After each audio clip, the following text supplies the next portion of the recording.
Amakhosi are keen on Sundowns' top experienced key player. Bradley Surprise Rolani is a South African professional soccer player who plays for Mamelodi Sundowns in the Premier Soccer League.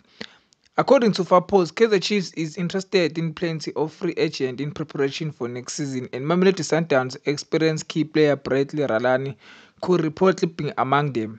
The insider reporter added that Rolani is a great player with unmatched attacking skills.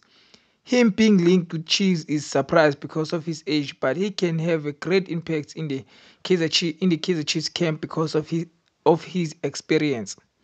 According to a reporter by Kickoff, Chiefs are considering signing Bradley Surprise Ralani, whose contract with Sundowns will not be renewed.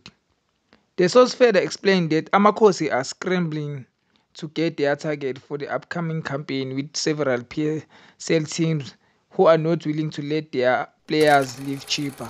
Thanks for tuning in. Don't forget to like and subscribe to our channel. Bye.